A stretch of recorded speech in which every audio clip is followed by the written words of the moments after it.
ഹോസ്പിറ്റലിൽ വരെ പോയി. ഞാൻ ഈ ആന്റിബോഡി മേടിക്കുന്ന മെഡിക്കൽ കോളേജ് ട്രിവാൻഡ്രം ഹോസ്പിറ്റലിൽ പോയി അന്വേഷിച്ചു. എന്ത് കഷ്ടമാണെന്ന് ആലോചിച്ച്.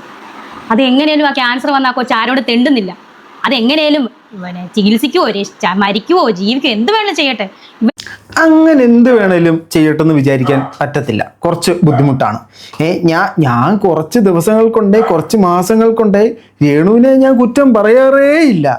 ഒരു കാര്യമില്ലാതെ എന്നെ എന്തിനെ പിടിച്ചു വലിച്ച് ഇതിനകത്തോട്ടിടുന്നത്? ഓക്കെ, കുഴപ്പമില്ല, ഞാനിതൊരു എൻ്റർടൈൻമെൻറ്റ് പർപ്പസ് ആയിട്ട് തന്നെ എടുക്കുന്നു. അപ്പോൾ നമ്മൾ നമ്മുടെ പഴയ സ്റ്റൈലിലേക്ക് ഒന്ന് തിരിച്ചു പോകുക കേട്ടോ. ഏതാ എന്നെ എപ്പിടി പത്താനോ കബാലി അന്താ മാതിരി തിരുമ്പി വന്നിട്ടേ എന്ന് പറഞ്ഞുകൊണ്ട് ഈ വീഡിയോ കാണുമ്പോൾ നിങ്ങൾക്ക് തോന്നും. ഓക്കെ, രേണു സുധിയുടെ ഒരു ഇൻ്റർവ്യൂ വന്നിട്ടുണ്ടായിരുന്നു. ഈ ഇൻ്റർവ്യൂവിനകത്ത് ഇന്നലെ ഒരു പാർട്ടുണ്ടായിരുന്നു, ഇന്ന് രണ്ടാമത്തെ പാർട്ടുണ്ടായിരുന്നു. രണ്ട് പാർട്ടിനകത്തും രേണു സോഷ്യൽ മീഡിയയിൽ വൈറലായിട്ട് 2-2.5 വർഷമാകുന്നു. അന്ന് മുതലുള്ള അതേ കഥകൾ തന്നെ വീണ്ടും വീണ്ടും മാറ്റിയും തിരിച്ചും പറഞ്ഞുകൊണ്ടിരിക്കുകയാണെന്ന് പറയുന്ന ടോണിൽ പോലും മാറ്റമില്ല. ഇപ്പോൾ എക്സ്ട്രാ കുറച്ച് കാര്യങ്ങളൂടെ ആഡ് ചെയ്തിട്ടുണ്ട്. ഇന്നലത്തെ ഇൻ്റർവ്യൂവിനകത്ത് മൊത്തം കിച്ചുവിന് സ്നേഹമില്ല, കിച്ചുവിനെ ഞാൻ തങ്കക്കുടമായിട്ട് നോക്കി, പൊന്നും കുടമായിട്ട് നോക്കി, ഇവിടെ തൊട്ട് കൊടുത്തിട്ട് തൊട്ടിലിൽ കുണുക്കൂ എന്ന് പറഞ്ഞ് പാട്ട് പാടി ഞാൻ ഉറക്കി, ഇങ്ങനത്തെ സാധനങ്ങളൊക്കെയാണ് പറഞ്ഞിരിക്കുന്നത്. ഇന്നത്തെ വീഡിയോയിലൊക്കെ വന്നപ്പോഴത്തേനും നമ്മളെ ഒക്കെ മെൻഷൻ ചെയ്തിട്ടുണ്ട്. നമ്മുടെ പേരൊന്നും പറഞ്ഞിട്ടില്ല, എന്നാലും ചെയ്ത വിഷയങ്ങളൊക്കെ മെൻഷൻ ചെയ്തിട്ടുണ്ട്. അതിലേക്കാക്കാൻ നമുക്ക് വരാം. നമുക്ക് ആദ്യം കിച്ചുവിനെ കുറിച്ച് പറയുന്നത് കേട്ടാലോ? ഓക്കെ, കുറേ ദിവസം കൊണ്ട് നമ്മൾ രേണുവിനെ വളരെ സോഫ്റ്റ് ആയിട്ടാണ് പറഞ്ഞുകൊണ്ടിരുന്നത്. കാരണം അവരുടെ അസുഖത്തെ മുൻനിർത്തി അവരെ കുറ്റം പറയണ്ട, അവരെന്തെങ്കിലും കാണിച്ചോട്ടെന്നൊരു മൈൻഡ് സെറ്റിൽ തന്നെയാണ് ഞാൻ എടുത്തത്. പക്ഷേ ഇതത് ആ മൈൻഡ് സെറ്റ് എടുക്കേണ്ട സാധനമല്ല. ഇത് നമുക്ക് കേൾക്കാം.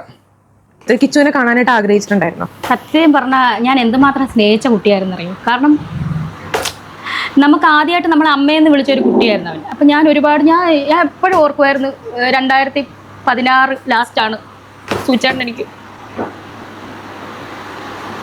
ഞാൻ അന്നൊക്കെ പാടുമായിരുന്നു. ഞാനൊരു പാട്ട് പാടിക്കോട്ടെ, എനിക്കിങ്ങനെ തോന്നുന്നു. വസീകര നിന്നെഞ്ചിനത്ത് നിന്റെ ജഞ്ചിന, അത് ആ പാട്ടാണോ? ചോദിച്ച ചോദ്യം എന്താ? ചോദിച്ച ചോദ്യം കിച്ചുവിനെ വിഷമമുണ്ടോ? ഞാൻ അവന് പണ്ട് പാട്ടൊക്കെ പാടിക്കൊടുക്കുമായിരുന്നു. ഞാൻ ഒരു പാട്ട് പാടട്ടെ എന്ന് പറഞ്ഞൊരു പാട്ട് പാടി. കിച്ചു കാണാൻ വരാത്തവർ നിങ്ങൾക്ക് വിഷമം ഉണ്ടാകാതിരിക്കാം. അതായത് നല്ല ബെസ്റ്റ് ആക്ട്രസ് ആണല്ലോ, ഇപ്പോൾ നന്നായിട്ട് അഭിനയിക്കുന്നുണ്ട്, അതുകൊണ്ട് കുഴപ്പമൊന്നുമില്ല. അതെന്തൊരു ആട്ടെ, ചോദിച്ച ചോദ്യത്തിന് എക്സാക്റ്റ് ആയിട്ടുള്ള മറുപടികൾ നിങ്ങൾക്കുണ്ടോ? അന്ന് മുതൽ പറഞ്ഞുകൊണ്ടിരിക്കുന്നു, എനിക്കറിയാവുന്നതൊക്കെ ഞാൻ പുറത്ത് പറഞ്ഞുകൊണ്ടല്ലോ, കടപ്പുറം ഇളകും, കുത്തിപ്പിടിച്ച് വാങ്ങും എന്നൊക്കെ പറയുന്നുണ്ട്. എന്നാൽ എന്തറിയാവുന്ന കാര്യങ്ങൾ? അയ്യോ, അതങ്ങനെ പറയാൻ പറ്റൂല, അതങ്ങനെ ഞാൻ പുറത്ത് പറയും എന്നൊരു സാധനമാണ് ഇവർ മാറിയും തിരിഞ്ഞും പറഞ്ഞുകൊണ്ടിരിക്കുന്നത്. ഒന്നിക്കും ഇങ്ങനെ അല്ലെങ്കിൽ നിങ്ങൾ പണയാണ്ടിരിക്കുക. അമ്മയുടെ സ്നേഹം എന്താണെന്നറിയോ? കിച്ചുവിനെ കുറിച്ച് ഒരുപാട് കഥകൾ എനിക്കറിയാം, പക്ഷെ ഒരൊറ്റ കഥ ഞാൻ പുറത്ത് പറയത്തില്ല. പക്ഷെ ഒത്തിരി കഥയുണ്ട്. നിങ്ങൾ വേണം എന്തെങ്കിലുമൊക്കെ കഥകളങ്ങ് പറഞ്ഞോ. ഞാനത് ശരിയാണോ തെറ്റാണോ എന്ന് വിടുന്നത്. ഇങ്ങനെ തലയാട്ടിയാൽ ശരിയാണ്, ഇങ്ങനെ തലയാട്ടിയാൽ തെറ്റാണ്, അങ്ങനെ ഞാൻ തലയാട്ടിത്തരാം. എല്ലാ ഇൻ്റർവ്യൂവിനകത്ത് വന്ന് ഇപ്പം ശരിക്കും ഈ ഒരു ഇൻ്റർവ്യൂവിൻ്റെ ശരിക്കുള്ള ആവശ്യകത എന്തായിരുന്നു നിങ്ങൾക്കറിയോ? ഈ ഒരു ഇൻ്റർവ്യൂവിൻ്റെ ആവശ്യകത, രേണുവിന് നേരത്തെ ഒരു വീഡിയോ ഇട്ട് കഴിഞ്ഞാൽ രേണു ഇടുന്നു, നമ്മളെടുത്തിട്ട് റിയാക്ട് ചെയ്യുന്നു, സംഭവം തീപ്പൊരി പോലെ കത്തുന്നു, രേണു എടുക്കുന്നു, നമ്മളെ ചീത്ത വിളിക്കുന്നു, നമ്മൾ തിരിച്ചു വിളിക്കുന്നു, തീപ്പൊരി വീണ്ടും കത്തുന്നു, മാലപ്പടക്കം പോലെ പെട്ടേന്ന് ഈ സാധനം സോഷ്യൽ മീഡിയയിൽ കത്തുന്നു. ഇപ്പോൾ രേണുവിന് വയ്യെന്ന് അറിഞ്ഞപ്പോഴത്തേനും പല ആൾക്കാരും ഈ സാധനത്തിൽ നിന്ന് റിട്ടയർ ആയി. ഞാൻ ഉൾപ്പെടെ ഞങ്ങൾ ഈ സാധനത്തിൽ നിന്ന് പോകുന്നു എന്ന് പറഞ്ഞിട്ട് നമ്മൾ കയ്യും കഴുകി പോയി. അങ്ങനെ പോയ സമയത്ത് റീച്ച് ഇങ്ങനെ കുറഞ്ഞു പോയി. അപ്പോൾ രേണു സോഷ്യൽ മീഡിയയിൽ ഒന്നും ഇട്ടിട്ട് പഴയ ഒരു വൈബ് കിട്ടുന്നില്ല.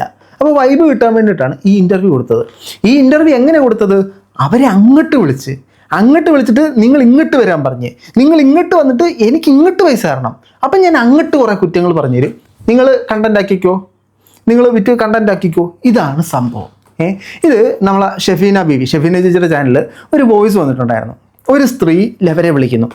ഈ ചാനലിനെ വിളിച്ചിട്ട് ചോദിക്കുന്ന ഒരു കാര്യത്തിന് ചെറിയ ക്ലിപ്പിംഗ് അത്ര അവരും വെച്ചിട്ടുള്ളൂ. നമുക്ക് ആ ക്ലിപ്പിംഗ് ഒന്ന് കേൾക്കാം. ഹലോ, ഇത് ചാനലല്ലേ? മൂവി? അതെ, ഞാനൊരു കാര്യം ചോദിക്കാൻ വേണ്ടി വിളിച്ചതാണേ സാർ. ഒന്നും വിചാരിക്കരുതേ. ഇപ്പൊ നമ്മുടെ രേണുസുധീനെ ഇന്റർവ്യൂ ചെയ്തത് നിങ്ങളായിരുന്നോ? നമ്മുടെ ചാനലിൽ വന്നു. അതെ, പിന്നെ അത് നിങ്ങള് അങ്ങോട്ട് പോയിട്ട് ഇന്റർവ്യൂ ചെയ്താണോ? ഞാൻ ഒന്നും വിചാരിക്കില്ല സാറേ. അങ്ങനെ എന്തിനാണ് ആ കൊച്ചിനെ വീണ്ടും അതിലേക്ക് വലിച്ചിടുന്നത് ആവശ്യമില്ലാതെ? നിങ്ങൾക്ക് എന്തെങ്കിലും ചോദിക്കാനുണ്ടെങ്കിൽ നിങ്ങൾ അത് ചോദിച്ചിട്ട് മാറുമല്ലേ. ഫസ്റ്റ് ഓഫ് ഓൾ അങ്ങോട്ട് വലിച്ചിടുന്നതല്ല. എന്താ രേണുവിൻ്റെ കഴുത്തെ പിടിച്ച് കുരുക്കിട്ടിട്ട് പിടിച്ച് കൊണ്ടുവന്ന് ആ സോഫ പിടിച്ച് കെട്ടിയിട്ടിട്ട് പറയടി എന്ന് പറയുമോ? അവർ ആ ഓഫർ അക്സെപ്റ്റ് ചെയ്തുകൊണ്ട് മാത്രമാണ് ആ ഇൻ്റർവ്യൂ മുന്നോട്ട് പോകുന്നത്. സോ അവർക്കത് അക്സെപ്റ്റ് ചെയ്യാനും റിജക്റ്റ് ചെയ്യാനുള്ള സ്വാതന്ത്ര്യമുണ്ട്. അവരത് അക്സെപ്റ്റ് ചെയ്ത് അവരായിട്ട് ചോദ്യങ്ങൾക്ക് മറുപടി കൊടുത്തതാണ്. ഇൻ്റർവ്യൂവിന് വരുമ്പോഴത്തേനും ഈ വരുന്ന ഇൻ്റർവ്യൂവിന് വന്ന് അപരാധം ചോദിക്കുന്ന ആളെക്കാട്ടിലും വളരെ വ്യക്തമായിട്ട് രേണുവിന് അറിയാം രേണു പറയുന്ന ഉത്തരം അപരാധമാണെന്നുള്ളത്. അപ്പോൾ ആ ഒരു ഇൻ്റർവ്യൂ തൻ്റെ ഈ ഒരു സാഹചര്യത്തിൽ എടുക്കാം.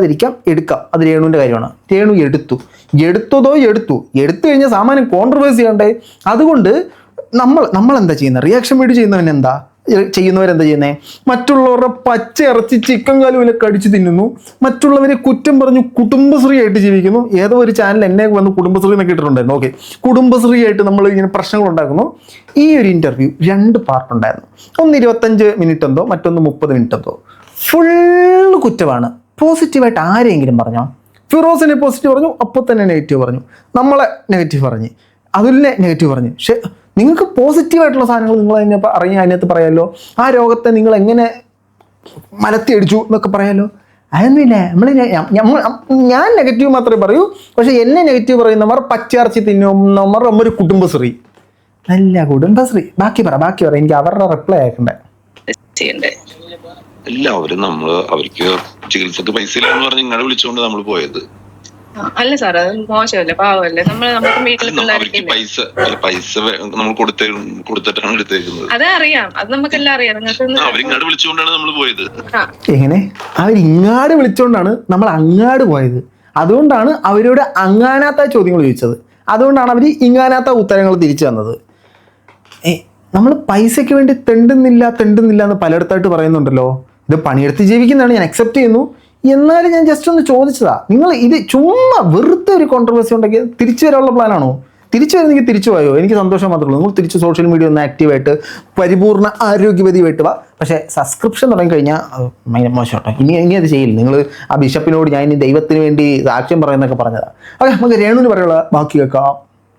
മരിച്ച സമയത്ത് കിച്ചുദേ ഇത് കണ്ടു, അവനാണ് അതിന് തിരിച്ചു പറയുന്നത്, എൻ്റെ അമ്മേനെ ഇനി വിളിക്കരുത്. അങ്ങനെയുള്ള കാര്യങ്ങൾ പോലും ഞാൻ അവനോട് പറയായിരുന്നു, പങ്കുവെക്കുമായിരുന്നു. ഞങ്ങൾ ഇത് പഴയ കഥയാണ് പറയുന്നത്. പണ്ട് എനിക്കെതിരെ ഒരു നെഗറ്റീവ് ആരെങ്കിലും നെഗെന്ന് പറഞ്ഞു കഴിഞ്ഞാൽ കിച്ചു അന്നേരം ചാടി വീണ് കൂത്തിന് പിടിക്കും എന്നൊരു സാധനമാണ് പറയുന്നത്. അങ്ങനെയുള്ളിടത്തു നിന്നാണ് കിച്ചു ഇപ്പോൾ ഈ വിലക്കപ്പെട്ട ഖനിയായി മാറിയിരിക്കുന്നത്. വൃത്തികെട്ടവൻ എന്നാണ് രേണുവിൻ്റെ ഇപ്പോഴത്തെ ഒരു വേർഷൻ. ബാക്കിയേക്കാം. അതിനുശേഷം സബ്സ്ക്രിപ്ഷൻ തുടങ്ങിയെന്ന് പറഞ്ഞ അന്ന് തന്നെ ഞാൻ കിച്ചുവിനെ വിളിച്ചിട്ട് കിട്ടുന്നില്ല. മെസ്സേജ് അയച്ചു, വിളിച്ചിട്ട് കിട്ടത്തില്ല. ചില സമയം അവനെ എടുക്കത്തില്ല. ഞാൻ മെസ്സേജ് അയച്ചു, അതിന്റെ തെളിവ് ഞാൻ കാണിച്ചായിരുന്നല്ലോ. മെസ്സേജ് അയച്ചു കിച്ചു, ഞാൻ ഗുഡ്. അല്ലെങ്കിൽ അവൻ അന്ന് അമ്മ വേണ്ട, ഞാൻ ചെയ്യത്തില്ലായിരുന്നു കിച്ചുറാം. ഉറപ്പാണോ?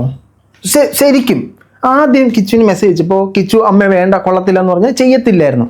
ശരി, ഞാനൊരു കാര്യം ചോദിച്ചോട്ടെ. കിച്ചുവിൻ്റെ വ്യൂ പോയിന്റിന് ഞാൻ നിങ്ങളോടൊരു കാര്യം ചോദിക്കാം. രേണുവിനോടോ രേണുവിനെ സപ്പോർട്ട് ചെയ്യുന്നവരോടോ ഈ വീഡിയോ കാണുന്നവരോടൊക്കെ, ഒരു പുതിയ ബൈക്ക് മാർക്കറ്റ് വരിക, അവരൊരു പ്രോട്ടോടൈപ്പ് ഇറക്കി. ഈ പ്രോട്ടോടൈപ്പിനകത്ത് എന്തോ ചില പ്രശ്നങ്ങളുണ്ട്. ഈ കണ്ടു നിൽക്കുന്നവനോ അല്ലെങ്കിൽ ഒരു ബൈക്ക് ഇറക്കാൻ പോവുകയാണെന്ന് കേൾക്കുന്നവനോ അറിയുമോ ഈ ബൈക്ക് ആക്സിഡൻ്റ് ആവും, ഇതിനകത്ത് ശരിയല്ലെന്ന്? നിങ്ങൾ സബ്സ്ക്രിപ്ഷൻ തുടങ്ങുമ്പോൾ കിച്ചുവിനറിയോ നിങ്ങൾ അതിനകത്ത് നാക്കിട്ട് വട്ടം കറക്കാൻ പോകുന്ന പരിപാടി ചെയ്യാൻ പോകുന്നതെന്ന്? അറിയാമോ? അറിയത്തില്ല. നിങ്ങൾ കൊടുക്കുന്ന കണ്ടന്റ് അല്ലേ അവന് കാണാൻ പറ്റൂ. അത് കണ്ടപ്പോൾ അവൻ നിർത്താൻ പറഞ്ഞേ. അമ്മേ, നാക്കിട്ടുള്ള കറക്കമുണ്ടല്ലോ, അത് പമ്പരം കറങ്ങി ആ കറക്കം നമുക്ക് വേണ്ടാന്ന് അവൻ പറഞ്ഞേ. അപ്പം രേണു പറഞ്ഞെന്തോ, തുടങ്ങിയപ്പോൾ നീ പറഞ്ഞില്ലല്ലോ നിർത്താൻ, ഇപ്പം നിർത്താൻ പറഞ്ഞ ഇങ്ങനെ എൻ്റെ 3.5 ലക്ഷം ഇപ്പം നിർത്താൻ പറഞ്ഞാൽ അത് പറ്റത്തില്ല. അന്നേരം പറയണമായിരുന്നു. വേണമെങ്കിൽ അവൻ എങ്ങനെ ടൈം ട്രാവലർ വെച്ച് തിരിച്ചു പോയി പറയണമായിരുന്നോ? അത് തുടങ്ങിയപ്പോൾ അവൻ നിർത്താൻ പറഞ്ഞാൽ ഞാൻ നിർത്തിയാനേ.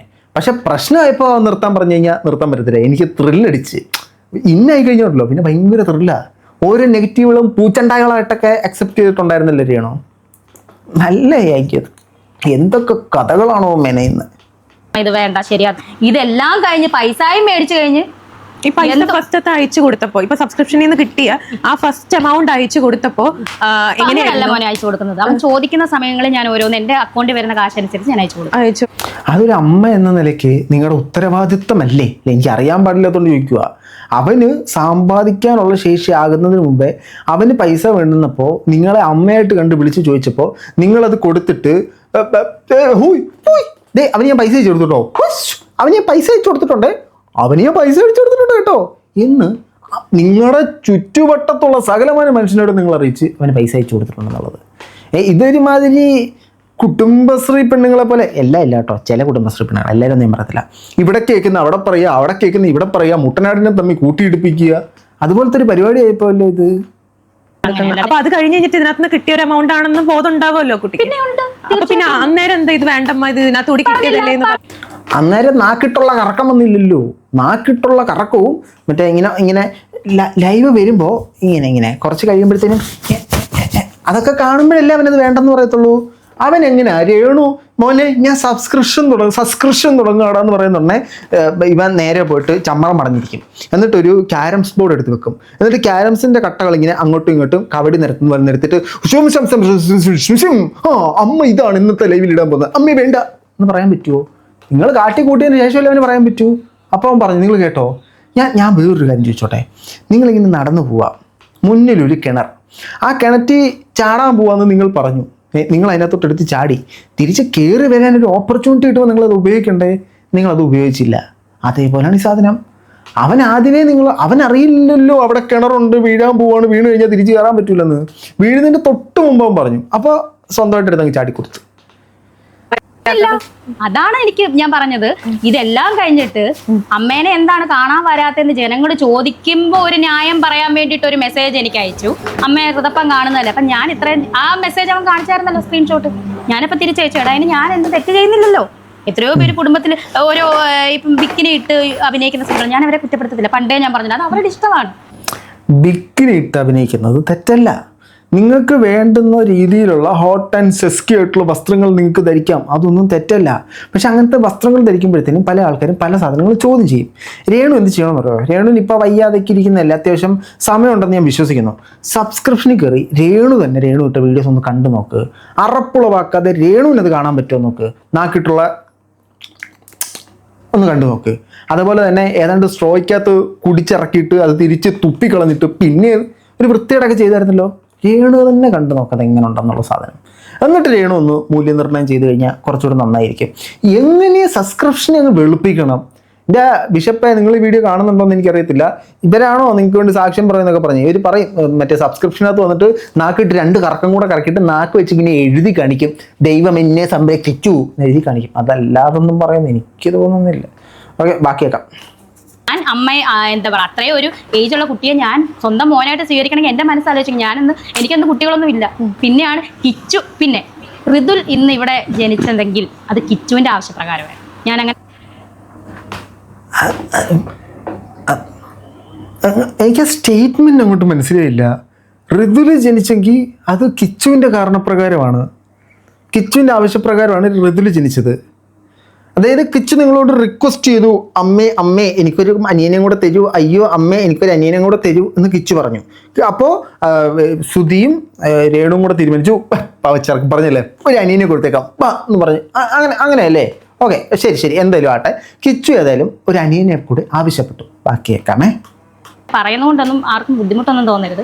സുധിച്ചേട്ടൻ എൻ്റെ ഭർത്താവിനോട് പറഞ്ഞാൽ നമുക്ക് കിച്ചു മാത്രം മതി, ഞാൻ സമ്മതിച്ചാണ്, വേറെ ആരും വേണ്ട. കാരണം കുഞ്ഞിന് വിഷമം. ആ സമയത്ത് എൻ്റെ വീട് അപ്പൂൻ്റെ സിനിമയൊക്കെ ഞങ്ങൾ കാണാറുണ്ട്. അപ്പം ഞങ്ങൾക്ക് വിഷമം, ഇവന് വേറെ വിഷമിപ്പിക്കരുതെന്ന് ഓർത്തു. പക്ഷെ കിച്ചു ഇങ്ങോട്ട് പറഞ്ഞു എനിക്കൊരു അനിയനെ വേണം, അതുകൊണ്ട് മാത്രമാണ് ഋതുൽ ഇന്ന് ഇവിടെ ജനിച്ചേക്കുന്നത്. അതെങ്ങനെയാ ഈ അനിയനെയും അനിയത്തിയെയും വേർതിരിച്ച് നിങ്ങൾക്കിങ്ങനെ ആ പ്രോസസ്സ് മനസ്സിലായില്ല? ഉണ്ടായത് അനിയത്തിയായിരുന്നെങ്കിലോ? അപ്പോൾ പിന്നെ ഋതുൽ ദാസ് അല്ലെ കിച്ചു പറഞ്ഞത് ശരിയായില്ല. ഇപ്പൊ ഋതുൽ അപ്പോഴത്തേനും ഋതുലിയാവും. അത് എങ്ങനെ നിങ്ങൾക്ക് കൃത്യമായിട്ട് എങ്ങനെ അനിയനാ വരാൻ പോണതെന്ന് എങ്ങനെ അറിയാം? ആൺകുട്ടിയാണ് അടുത്ത വരാൻ പോണതെന്ന് നിങ്ങൾക്ക് എങ്ങനെ അറിയായിരുന്നു? എവിടെയെങ്കിലും പ്രശ്നം വെച്ച് നോക്കിയായിരുന്നോ? അല്ല, അതെങ്ങനെയാണ് അത് അറിഞ്ഞിരുന്നെങ്കിൽ ഇവിടെ ഒത്തിരി ആൾക്കാർക്ക് ആദ്യത്തെ കൺമണി ഓണായിരിക്കണം എന്നാഗ്രഹമുണ്ട്. അവർക്കാദ്യത്തെ കൺമണി ആണാക്കി എടുക്കാം. ആദ്യത്തെ കൺമണി ഇനി പെണ്ണായിരിക്കണം എന്ന് ചിന്തിക്കുന്നവർക്ക് പെണ്ണാക്കി എടുക്കാം. അങ്ങനെ നിങ്ങൾ അത്രയും വലിയൊരു കണ്ടുപിടിച്ചിട്ടുണ്ടെങ്കിൽ ഇത് ഐസക് ന്യൂട്ടൺ ആപ്പിള് വീണപ്പോൾ കണ്ടുപിടിച്ച ഗുരുത്വാകർഷണം പോലൊന്നുമല്ലേ ഇത്. ജനങ്ങൾ അറിയാൻ വെമ്പൽ കൊള്ളുന്ന ഒരു പരീക്ഷണമാണ് നിങ്ങൾ നടത്തിയിരിക്കുന്നത്. അതൊന്ന് വെളിപ്പെടുത്തിയാൽ കൊള്ളായിരുന്നു. ചുമ്മാ അങ്ങ് അടിച്ചങ്ങ് വിടുവാണ്. ഇതിനകത്തൊന്നും മറുപടി പറയാൻ പറ്റില്ല. അഞ്ജനേയ സ്വാമി, ബാക്കിയേക്കാം. എനിക്ക് ഭയങ്കര വിഷമമുണ്ട്. ഇത്രയും നാൾ ഓടി നടന്നിട്ട് ഇനി ഒരു ഒറ്റ ലക്ഷ്യമില്ല. ഞാൻ തന്നെ മനസ്സിൽ ഇനി കുറച്ച് കീമോ കഴിയണം, സർജറി ചെയ്യണം, എനിക്ക് എഴുന്നേറ്റ് നടക്കണം. എനിക്ക് പഴയ പോലെ ഞാൻ പറഞ്ഞു എൻ്റെ കരിഷ്മ എഴുന്നേറ്റ് നടക്കണം, മുന്നോട്ട് പോകണം. പഴയതുപോലെ എഴുന്നേറ്റ് നടക്കണം. ഞാൻ പറഞ്ഞില്ല എൻ്റെ കരിഷ്, അയ്യോ അതിവിടെ പറയാൻ പറ്റില്ല, അത് പ്രശ്നമാണ്. കരിഷ്മ വേണ്ട. അപ്പൊ പഴയ അപരാധങ്ങളൊക്കെ വീണ്ടും ആരംഭിക്കും. എപ്പിടി പോനോ കബാലി അതേപോലെ തന്നെ തിരിച്ചു വന്നു എന്ന് പറയേണ്ടി വരുമോ? നല്ലതാ, തിരിച്ചു വാട്ടോ. Welcome to Ooty, nice to meet. ഇനി നമുക്ക് കാതലായ ഭാഗത്തിലേക്ക് കയറാം. എന്നെയും നമ്മുടെ പ്രിയ ദേവ് സ്റ്റോക്സിനെയും പറയുന്ന ദേവ് ഡീകോഡ്സിനെയും പറയുന്ന നമുക്കൊന്ന് കേൾക്കാം. പറഞ്ഞ വാക്ക് ഇതിന് പകരം ഒരു വാക്കില്ല. എന്ത് വേണം നിങ്ങൾ പൂരിപ്പിച്ചോ. രക്തവും മാംസവും ഉള്ള ഊറ്റി കുടിച്ചവരില്ലെന്ന് പറഞ്ഞാൽ ഇല്ല, അവരാരും ഇല്ല. എന്നെ എനിക്ക് അല്ലാത്തവരാണ് എന്നെ കാണാൻ വന്നത്, അല്ലാത്തവരാണ് എന്നെ സഹായിച്ചത്. എനിക്ക് തോന്നുന്നു ഈ ട്രീറ്റ്മെന്റിന്റെ ഒരു നല്ലൊരു ഹ്യൂജ് എമൗണ്ട് എന്തായാലും ആകും. ആ എമൗണ്ടിന്റെ സോഴ്സ് വരെ അന്വേഷിക്കാനായിട്ട് ആൾക്കാരുണ്ട്. ഹോസ്പിറ്റലിൽ വരെ പോയി ഞാൻ ഈ ആന്റിബോഡി മേടിക്കുന്ന മെഡിക്കൽ കോളേജ് ട്രിവാൻഡ്രം ഹോസ്പിറ്റലിൽ പോയി അന്വേഷിച്ചു. എൻ്റെ പൊന്നു സ്ത്രീയെ, നിങ്ങളുടെ ചെവിക്ക് എന്തെങ്കിലും കുഴപ്പമുണ്ടോ? നിങ്ങളൊരു ഓഡിയോളജിസ്റ്റിനെ കണ്ട് ചെവി ഒന്ന് ടെസ്റ്റ് ചെയ്യണം. അവർ ചോദിച്ച ചോദ്യം, നിങ്ങൾക്ക് ചികിത്സയ്ക്ക് ഒരുപാട് ഫണ്ട് വരുന്നുണ്ട്, അതിൻ്റെ സോഴ്സ് വരെ തപ്പിപ്പോയവരുണ്ടല്ലോ എന്നാണ് ചോദിച്ചത്. ഉത്തരം അതെ, മെഡിക്കൽ കോളേജ് വരെ ഞാൻ ചികിത്സയിലിരിക്കുന്ന എൻ്റെ മരുന്ന് മേടിക്കുന്നിടം വരെ തപ്പിപ്പോയി. നിങ്ങളുടെ സോഴ്സ് ഓഫ് ഫണ്ടിനും നിങ്ങൾ ചെലവാക്കിയ മരുന്നിൻ്റെ ഫണ്ടിനും തമ്മിൽ എന്താണ് ബന്ധം? ചക്ക ചോദിച്ചാൽ ചുക്കെന്നാണ് ഉത്തരം പറയണ്ടേ? ചോദിക്കുന്ന ചോദ്യത്തിന് ഉത്തരം പറയണം, അല്ലെങ്കിൽ നിങ്ങൾ അങ്ങ് ഉത്തരം പറഞ്ഞുകൊണ്ടിരിക്കണം. അതിന് അവരനുസരിച്ചുള്ള ചോദ്യം എഴുതി ചേർത്തോളൂ. ഇത് രണ്ടും പറ്റൂല. എന്നിട്ട് ഹോസ്പിറ്റലിൽ വരെ തപ്പിപ്പോയി. എന്നിട്ട് എന്ത് കഷ്ടമാണെന്ന് ആലോചിച്ച്. അത് എങ്ങനെയാലും ആ ക്യാൻസർ വന്നാൽ കൊച്ചു ആരോട് തെണ്ടുന്നില്ല. അത് എങ്ങനെയാലും ചികിത്സിക്കുവോ, മരിക്കുവോ, ജീവിക്കുവോ, എന്ത് വേണം ചെയ്യട്ടെ. ഇവനോട് ചെന്ന് തെണ്ടുന്നുണ്ടോ? ഇവനോട് ബ്ലോഗർമാരോട് തണ്ടുന്നില്ല. ചില ചാനലുകൾ എൻ്റെ വോയിസ് വന്നിട്ടുണ്ട്, അവരോട് പൈസ ഇല്ല, എൻ്റെ ഒരു ഇൻ്റർവ്യൂ എടുക്കുമെന്ന് പറഞ്ഞെന്ന്. അതൊന്നും തെറ്റായിട്ട് ഞാൻ പറയുന്നില്ല കേട്ടോ. ഒരാൾക്ക് സാമ്പത്തിക ബാധ്യതകളുണ്ടാകും, ബുദ്ധിമുട്ടുകളുണ്ടാകും. അതിൽ നിന്ന് റിക്കവർ ആകാനായിട്ട് നിങ്ങൾ പല വഴികളും നോക്കും. നിങ്ങളുടെ ഇൻ്റർവ്യൂ ഹോട്ട് സെല്ലിംഗ് ആണ്. സോ കാശ് തന്നവർ ഇൻ്റർവ്യൂ ചെയ്യാൻ റെഡിയാകും. അതൊക്കെ നല്ല കാര്യമാണ്. അതിനൊന്നും ഞാൻ കുറ്റം പറയുന്നില്ല കേട്ടോ. അത് നമ്മൾ ചുമ്മാ പറഞ്ഞു എന്നേ ഉള്ളൂ. എൻ്റെ ഭർത്താവിൻ്റെ വീട്ടുകാരോട് ഞാൻ ചോദിച്ചു, എൻ്റെ വളർത്തുമകനോട് ഞാൻ ചോദിച്ചു, ഈ ബ്ലോഗർമാർ എന്നെ വിറ്റ് കാശുണ്ടാക്കിയവരുണ്ടല്ലോ അവരോട് ഞാൻ ചോദിച്ചു. ഒരു നേരത്തെ തെണ്ടി ഞാൻ ചോദിച്ചു. ഒരു നേരത്തെ തെണ്ടി ചോദിച്ചിട്ടില്ല കേട്ടോ. ഒരു നേരത്തെ തെണ്ടി എന്നോടാരും ചോദിച്ചിട്ടില്ല കേട്ടോ. ഞാൻ ഇവർക്ക് രേണു ഒരു മെസ്സേജ് അയച്ചിട്ടുണ്ടായിരുന്നു. എപ്പോഴാണ് ഈ ക്യാൻസർ ആണെന്ന് അറിഞ്ഞ സമയത്ത് ഞാൻ രേണു ഒരു മെസ്സേജ് അയച്ചിട്ടുണ്ടായിരുന്നു. രേണു ഇന്നേ വരെ ആ മെസ്സേജ് ഓപ്പൺ ആക്കിയിട്ടില്ല. ഞാൻ അന്ന് ശ്രീധുവായിട്ട് ഭയങ്കര കമ്പനി ആയിരുന്നു ഈ രേണു. ശ്രീധുവിന് ഞാൻ കമൻറ്റ് ബോക്സിൽ പബ്ലിക്കായിട്ട് ജനങ്ങൾ കാണുക ഞാൻ കമൻറ്റ് ഇട്ടിട്ടുണ്ട്. രേണുവിന് എന്തെങ്കിലും ആവശ്യമുണ്ടെങ്കിൽ വിളിച്ചു കഴിഞ്ഞാൽ ഞാൻ അവൈലബിൾ ആയിരിക്കുന്നു. ഇതുവരെ എനിക്കൊരു അവൈലബിലിറ്റി ഒരു മനുഷ്യൻ പറഞ്ഞിട്ടില്ല. ഞാൻ എങ്ങനെ രേണുവിനെ കോൺടാക്ട് ചെയ്യും? ഞാൻ ഇവിടെ ഇരുന്ന് 9426785666 ഹലോ രേണു ആണോ? അല്ലല്ല രേണു അല്ല. ഓക്കെ 56268666 ഹലോ അങ്ങനെ വിളിച്ച് അന്വേഷിക്കാൻ പറ്റുമോ? നിങ്ങൾക്ക് ഞാൻ ഇൻസ്റ്റയിൽ മെസ്സേജ് അയച്ചിട്ടുണ്ട്, നിങ്ങൾ വേണം നോക്കാം അങ്ങോട്ട്. ഇന്നും ഈ 3-4-5 മാസമായി ക്യാൻസർ ആയിട്ട് കിടക്കുന്നു. എൻ്റെ വീട് എങ്ങനെ കഴിയുന്നത്? ഇവർ ഈ എന്നെ വെച്ച് റീച്ച് ഉണ്ടാക്കിയവരും എന്നെ വെച്ച് ബിസിനസ് ചെയ്യുന്നവരും അന്വേഷിച്ചു. ആരും അന്വേഷിക്കുന്നില്ലല്ലോ. രേണു രേണു നമ്മൾ രണ്ടുപേരും റീച്ച് ഉണ്ടാക്കിയില്ലേ? വെയ് രാജാവേ 2 വെച്ചാൽ 5, 5 വെച്ചാൽ 10 എന്ന് പറയുന്നത് നമ്മൾ 2 ഉണ്ടാക്കിയില്ലേ? രേണുവിൻ്റെ സബ്സ്ക്രിപ്ഷനിൽ നിന്നും 5 പേര് ഇറങ്ങിപ്പോയപ്പോൾ തിരിച്ച് 15 പേരെ കയറ്റിത്തന്ന മഹാമനസ്സിനുടമയാണ് ഞാൻ. എന്നെ കുറിച്ച് എങ്ങനെയൊക്കെ പറയുന്നത്? അപ്പുറത്തവൻ്റെ അല്ലേ നിർത്തത്തിനടാ മറ്റേ ഇല്ലേ പടത്തിൽ പറയുന്ന പോലെ. ഏത് പടമായിരുന്നു? ഇന്നസെന്റ്, ദിലീപ്, കല്യാണരാമൻ. അതെല്ലാം ഞാൻ തന്നെയല്ലേ ചെയ്യേണ്ടത്. ആരോട് തെണ്ടാനും പോകുന്നില്ല. പിന്നെ എന്താണ് ഇവരുടെയൊക്കെ പ്രശ്നം? ആ മെഡിക്കൽ കോളേജ് എനിക്ക് എന്നെ ചികിത്സിക്കുന്ന ഹോസ്പിറ്റലിൽ വരെ കംപ്ലൈന്റ് പോയേക്കുന്നു. ഞാൻ റീല് ചെയ്യുന്നത് മെഡിക്കൽ കോളേജ് ചൂസ് ചെയ്യാനായിട്ടുള്ള ഒരു കാരണം എന്തായിരുന്നു? അവിടെ തന്നെയാണ്. സാമ്പത്തികം തന്നെയാണ്. ഹോസ്പിറ്റലിൽ വരെ കംപ്ലൈന്റ് പോയിരിക്കുന്നു.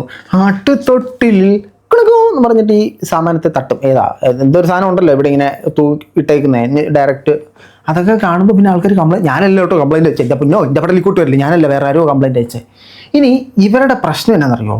ഹോസ്പിറ്റലിൽ ഹോസ്പിറ്റലിൽ നമ്മൾ പോയപ്പോൾ ഈ സാധനം ജെനുവിനാണെന്ന് മനസ്സിലായി. ഇവരുടെ ബില്ലിനെ കുറിച്ച് ഒരു വൻ കോൺട്രവേഴ്സി സോഷ്യൽ മീഡിയ നടക്കുകയായിരുന്നു. അപ്പം ഞാനും ദേവും കൂടെ ദേവ് എന്നെ വിളിച്ചിട്ട് പറഞ്ഞ് നാട്ടിലില്ല എന്ന് പറഞ്ഞു. അപ്പം ഞാൻ പറഞ്ഞ് ഞങ്ങൾ രണ്ടുപേരും കൂടെ നാട്ടിൽ വരുമ്പോഴത്തേനും നമുക്ക് ഹോസ്പിറ്റലിൽ പോയി തിരക്കാം, സത്യസന്ധമായിട്ടുള്ള സാധനം പുറത്തു വിടാം. അത് ജെനുവിനാണെന്നുണ്ടെങ്കിൽ അവർക്കെതിരെ വരുന്ന സൈബർ ബുള്ളിങ് നിൽക്കുമല്ലോ. കള്ളത്തരമാണെന്നുണ്ടെങ്കിൽ ബാക്കിയുള്ള ആൾക്കാർ അറിയട്ടെ. ഇത് സംഭവത്തിൽ തന്നെയാണ് നമ്മൾ പോയത്. നമ്മൾ അവിടെ ചെന്നു, ബില്ലിൻ്റെ സത്യാവസ്ഥ എന്താണെന്ന് ചോദിച്ചു. അത് ഇഷ്യൂ ചെയ്ത ആളെ കണ്ട് അവർ പറഞ്ഞ് അവർ തന്നെയാണ് ഇഷ്യൂ ചെയ്യുന്നത് പറഞ്ഞു. ഓക്കെ, നമ്മൾ അപ്പം തന്നെ എടുത്ത് വീഡിയോ ഇട്ടു. നമ്മൾ വീഡിയോ ഇട്ടപ്പോൾ ആ കോൺട്രവേഴ്സി ഫുൾ സ്റ്റോപ്പായി. അവർക്ക് തുടരെ യൂട്യൂബിൽ കണ്ടന്റ് ഉണ്ടാക്കണമായിരുന്നു, ഉണ്ടാക്കാൻ പറ്റിയില്ല. നമ്മളുണ്ടാക്കിയപ്പോൾ അവരുണ്ടാക്കിയ കോൺട്രവേഴ്സി നമ്മൾ ഇവിടുന്ന് വെള്ളം ഒഴിച്ച് കെടുത്തിയപ്പോഴത്തേനും ഇനി എന്തിന് ചെയ്യും? അത് കഴിഞ്ഞിട്ടും അവർ ഈ കോൺട്രവേഴ്സിയുടെ വല പിടിച്ച് 2 വീഡിയോ ഇട്ടപ്പോഴത്തേനും ആ കോൺട്രവേഴ്സി കഴിഞ്ഞു, തീർന്നു, ഖത്തം. നമ്മൾ ചിന്തിച്ചെന്താ, അവർ ക്യാൻസറിലിരിക്കുന്നു, അവർക്ക് ഇതുപോലത്തെ ഒരു ബുദ്ധിമുട്ടുണ്ട്, ഇപ്പം ഇങ്ങനെ അവരെ എല്ലാവരും സൈബർ ബുള്ളിങ് ചെയ്യുന്നു, നമ്മൾ സത്യസന്ധമായിട്ട് ഈ സാധനം പുറത്ത് വിടുമ്പോഴത്തേനും ആ സൈബർ ബുള്ളിങ് നിൽക്കും. അവരെ ഇത്രയും നാൾ നെഗറ്റീവ് പറഞ്ഞിട്ടുള്ള ഒരാൾ ആ മരുന്ന് ജെനുവിനാണെന്ന് പറയുമ്പോഴത്തേനും അവർക്കെതിരെ വരുന്ന പ്രശ്നങ്ങൾ നിൽക്കും, അവർക്ക് മനസ്സമാധാനം കിട്ടട്ടെ എന്ന് നല്ലത് ചിന്തിച്ച് ചെയ്തതാ എൻ്റെ പൊന്നി ചേച്ചി. നിങ്ങളത് എടുത്തത് എങ്ങനെയാ? അവന്മാർ അവിടെ വരെ പോയി തിരക്കിയിരിക്കുന്നു. അവന്മാർക്ക് എന്തിൻ്റെ കേടാ? ആർക്ക്? നമുക്ക്. ഈ ഞങ്ങൾ ട്രിവാൻഡ്രത്ത് ഈ ഒരു ഹോസ്പിറ്റലിൽ പോയി തിരക്കിയ സമയത്ത് രേണുവിൻ്റെ കാര്യങ്ങളെല്ലാം ജനങ്ങളിലേക്ക് അറിയിക്കുന്ന രേണുവിൻ്റെ ആത്മാർത്ഥ മിത്രമായിട്ടുള്ള സജീന ഒരു വീഡിയോ ഇട്ടിട്ടുണ്ടായിരുന്നു. അതിൽ നിന്നൊരു ഭാഗം നമുക്കൊന്ന് അടർത്തിയെടുക്കാമേ. സജീന ചേച്ചി, സോറി കേട്ടോ, നമുക്ക് കേൾക്കാം. മാസ്റ്റർ മൈൻഡ് മനുവും ദേവഡി കോട്സ് ഇവർ രണ്ടുപേരും ചെയ്തത് ഏറ്റവും വലിയൊരു പുണ്യപ്രവൃത്തിയാണ് ഞാൻ ഈ ഒരു അവസരത്തിൽ പറയുവാണ്. എന്നിട്ട് ഈ വീഡിയോ കഴിഞ്ഞിട്ട് തൊട്ടടുത്ത അവസരത്തിൽ അവന്മാർ റീച്ചിന് വേണ്ടി ഉണ്ടാക്കിയ അലവലാദികളാന്ന് പറഞ്ഞു. അത് പിന്നെ കുഴപ്പമില്ല, അത് സജീന വ്ലോഗ്സ് പറഞ്ഞുകൊണ്ട് ഞാൻ ആ സീൻ വിട്ട്. ആദ്യത്തെ വീഡിയോയിൽ അവന്മാരെ പുണ്യാത്മാക്കൾ, ഇവന്മാർ സത്യം പറഞ്ഞു, സത്യസന്ധന്മാരെന്ന് പറഞ്ഞിട്ട് തൊട്ടടുത്ത വീഡിയോയിൽ അവന്മാർ കണ്ടന്റ് ഉണ്ടാക്കാൻ പോയിരിക്കുന്നത്, എക്സ്ക്ലൂസീവ് അടിക്കാൻ പോയിരിക്കുന്നു എന്ന രീതി പറഞ്ഞു. ഇത് സജീന പറഞ്ഞതുകൊണ്ട് മാത്രമാണ് ഞാൻ ആ വള്ളി പിടിക്കാൻ. കാരണം സജീന വ്ലോഗ്സിനോട് നമ്മളിങ്ങനെ ചോദിക്കുകയാണ്, ചേച്ചി മാങ്ങ കഴിച്ചിട്ടുണ്ടോ, മാങ്ങ കഴിച്ചിട്ട് എങ്ങനെയുണ്ടായിരുന്നു, ടേസ്റ്റ് എങ്ങനെ ഉണ്ടായിരുന്നു? ഉടനെ ഇവർ പറയും, അപ്പുറത്തെ വീട്ടിലെ മരത്തിൽ ഒരു പുളി കിടപ്പുണ്ട്, ആ പുളി പറിച്ച് തിന്നാൽ ആ പുളി റോക്കറ്റ് ആയിട്ട് ബഹിരാകാശത്തോട്ട് പോകും എന്നൊരു മറുപടിയാണ് പറയുന്നത്. രേണുവിനും സജീനയ്ക്കും ഞാൻ കണ്ട ഒരു ഫെമിലിയാരിറ്റി. രണ്ടുപേരും ചോദിക്കുന്ന ചോദ്യത്തിന് ഉത്തരം പറയത്തില്ല. നമ്മൾ ഇവരുടെ സിനിമയുടെ സമയത്ത് രേണുവിനെ പറഞ്ഞു തീർത്ത് ഇവർ നമ്മൾ സിനിമയിലെ പുതുമുഖങ്ങളെ കുറ്റം പറഞ്ഞെന്നൊക്കെ. അതുകൊണ്ട് ഞാൻ വിട്ട്. സജീന ചേച്ചി ഇതിന് മറുപടി പറഞ്ഞുകൊണ്ട് വരണ്ട, ഞാൻ വിട്ട് സീൻ. നിങ്ങൾ വേണം എന്നെ 4 ചീത്ത കൂടുതൽ പറഞ്ഞു, ഞാൻ റിയാക്ട് ചെയ്തുകൊണ്ട് വരത്തില്ല, ഞാൻ വിട്ട് പരിപാടി. ബാക്കി കേൾക്കട്ടെ. കാരണം നിങ്ങൾ എന്തൊക്കെ വീഡിയോ ഇട്ടിട്ടുണ്ട്, ഏതൊക്കെ വീഡിയോ ഇട്ടിട്ടുണ്ട്, അതൊക്കെ ഓക്കെ. പക്ഷെ അത് ക്ലാരിഫൈ ചെയ്യാൻ കാണിച്ച ഒരു മനസ്സിനെ ആദ്യമായിട്ട് അഭിനന്ദിക്കുന്നു. അപ്പൊ എന്തായാലും മനു ഒരു വീഡിയോ ഇട്ടിട്ടുണ്ട്, അതായത് നമ്മളെ സജീന വ്ലോഗ്സ് അഭിനന്ദിച്ചിരിക്കുന്നു. ഇതിൽ കൂടുതൽ എന്ത് വേണം? എത്ര നാൾ വള്ളി പിടിച്ച് നമ്മളെ എത്ര കുറ്റം പറഞ്ഞു, സജീന ചേച്ചി നമ്മളെ അക്സെപ്റ്റ് ചെയ്തു, അഭിനന്ദിച്ചു, ആഹ്ലാദിപ്പിൻ, അർമാദിപ്പിൻ എന്നൊരു സാഹചര്യമാണ് നമ്മുടെ. എന്നിട്ട് തൊട്ടടുത്ത വീഡിയോയിൽ അവന്മാർ റീച്ചിന് വേണ്ടി ചെയ്തതാണ്. വിഷമമായി കേട്ടോ, നല്ല വിഷമമായി. ഇവര് RCC ഈ ബില്ലിന്റെ സ്ഥാപനം എവിടെയാണോ അവിടെ നേരിട്ട് പോയി കാര്യങ്ങൾ അവർ അന്വേഷിച്ചിട്ടുണ്ട്. നമ്മൾ അന്വേഷിച്ചിട്ടാണ് ഈ സാധനം ഇട്ടത്. അങ്ങനെ ഇരിക്കെ ഈ വീഡിയോയിൽ തന്നെ സജീന മറ്റൊരു കാര്യം പറയുന്നുണ്ട്. രേണു എന്തോ പറഞ്ഞായിരുന്നല്ലോ, എൻ്റെ അസുഖമായിട്ടിരുന്നപ്പോൾ ഞാൻ ട്രീറ്റ് ചെയ്ത ആശുപത്രിയിൽ വരെ പോയി തിരക്കി ബ്ലോഗർമാർ, ഇവന്മാർക്ക് എന്തോത്തിന്റെ കേടാണ്, അങ്ങനെയല്ലേ രേണു ചോദിച്ചേ? ആ ഉത്തരം എന്താ ഇവരോടുകൂടെ ഒന്ന് പറഞ്ഞുതരാം കേട്ടോ. അതാ ഈ ഒരു കാര്യത്തിൽ, അതാണ് ഞാൻ തുടക്കത്തിൽ പറഞ്ഞത്, ഈ ഒരു കാര്യത്തിൽ ദേവിന്റെ അടുത്തും ഈ മനുവിന്റെ അടുത്തും ഒരുപാട് താങ്ക്സ് ഉണ്ട്. കാരണം അതൊന്ന് ക്ലാരിറ്റി നിങ്ങൾ ചെയ്തല്ലോ. സത്യസന്ധമായിട്ട് പറഞ്ഞാൽ ഞങ്ങൾ നാളെ അവിടെ പോകാനായിട്ട് ഇരുന്നായിരുന്നു. എങ്ങനെ നാളെ ഞങ്ങൾ അവിടെ പോകാനായിട്ടിരുന്നാണ്? നിങ്ങൾക്കൂടുള്ള മറുപടി കേട്ടോ, ഇത് നിങ്ങൾക്കൂടുള്ള മറുപടിയാ. ബ്ലോഗർമാർ അവിടെ തപ്പിപ്പോയേക്കുന്നു പ്രശ്നം തീർക്കാനായിട്ട്. എന്നിട്ട് തൊട്ടടുത്ത വീഡിയോയിൽ സജീന ഇട്ട വീഡിയോയ്ക്കകത്ത് അങ്ങനെ മറുകണ്ഠം ചാടി. ഒരാളുടെ രോഗത്തെക്കുറിച്ച് തിരക്കാൻ ഇവർക്കെന്താ അവകാശം? ഇവരെന്തിനാണ് അവരുടെ രോഗാവസ്ഥ? അതൊന്നും ഞാൻ എടുത്തിനകത്ത് വെക്കുന്നില്ല, കാരണം നിങ്ങളുമായിട്ട് വള്ളി പിടിക്കാൻ ഞാൻ ആഗ്രഹിക്കുന്നില്ല. വേറൊന്നും കൊണ്ടല്ല, നിങ്ങളെ ചോദിക്കുന്ന വിധത്തിലുള്ള മറുപടി അല്ല തരുന്നത്. നിങ്ങൾ കറക്റ്റായിട്ടുള്ള റെസ്പോണ്ട് ആയിരുന്നെങ്കിൽ പിന്നെ ഞാൻ വള്ളിക്ക് പിടിച്ചാണ്. ഇതൊക്കെയാണ് രേണുവിൻ്റെ വീഡിയോ. എൻ്റെ പൊന്ന് രേണു, നമ്മൾ നല്ലത് ഉദ്ദേശിച്ച് ചെയ്തതാണ്. അപ്പം അത് കുരിശായോ? ഞാൻ ഇവരെ കുറ്റം പറച്ചിൽ നിർത്തിയതാണ്. ഞാൻ സാധാരണ ഫുൾ സ്റ്റോപ്പ് ഇട്ട് പഴയ ട്രോള് വേണ്ട, റോസ്റ്റ് വേണ്ട, വയ്യാതിരിക്കല്ലേ, എത്തിയിലേക്ക് അടിച്ചിട്ട് പോട്ടെന്ന് പറഞ്ഞ് നമ്മൾ പോയതാ. നമ്മൾ പോയപ്പോഴത്തേനും ഇല്ല, കാലിൻ്റെ പോത്തിൻ്റെ പുറത്ത് വന്നിരുന്നിട്ട് കയറ് കറക്കി പിടിക്കുന്ന പോലെ നമ്മളെ പിടിച്ച് വലിച്ചതിനകത്തോട്ടിടുക. എന്തിനു വേണ്ടിയിട്ട്? നമ്മൾ റിയാക്ട് ചെയ്യണം. രേണു തിരിച്ചു വരണം, ആ റീച്ച് പിടിച്ചു നിർത്തണം. റീച്ച് പിടിച്ചു നിർത്തി കഴിയുമ്പോൾ അടുത്ത കോൺട്രവേഴ്സികൾ വരും, നമ്മൾ റിയാക്ട് ചെയ്യുമ്പോഴത്തേന് രേണുവിന് അടുത്ത ഇൻ്റർവ്യൂ വരും. ആ ഇൻ്റർവ്യൂവിന് വരുമാനം കിട്ടും. അത് കഴിയുമ്പോൾ മെയിൻ സ്ട്രീം ഒന്നിനെ വിളിക്കണം, അതിൽ നിന്ന് വരുമാനം വരും. അവിടെ ഇൻ്റർവ്യൂ, ഇവിടെ ഇൻ്റർവ്യൂ, അവിടെ ഇൻ്റർവ്യൂകളൊക്കെ കൊടുത്തോ? നിങ്ങളെ കുറ്റം പറയാതിരിക്കുന്ന സമയത്ത് എന്തിനാണ് നമ്മളെ പിടിച്ചിരുന്നേ? അന്ന് നിങ്ങൾ പറഞ്ഞതൊക്കെ ഞാൻ അക്സെപ്റ്റ് ചെയ്തു. ഞാൻ അതെല്ലാം സ്പോർട്സ്മാൻ സ്പിരിറ്റ് എടുത്തു. ഇത് ഞാൻ അതേ സ്പിരിറ്റ് എടുത്തോട്ടോ. അടുത്ത വീഡിയോയിൽ എന്നെ പറഞ്ഞാൽ ഞാൻ തിരിച്ചു പറയാം. നിങ്ങളുടെ അഭിപ്രായം തീർച്ചയായിട്ടും കമന്റ് ബോക്സിൽ കമന്റുകളായി അപ്പുറത്ത് മറ്റു ഇട്ടാൽ. ബൈ.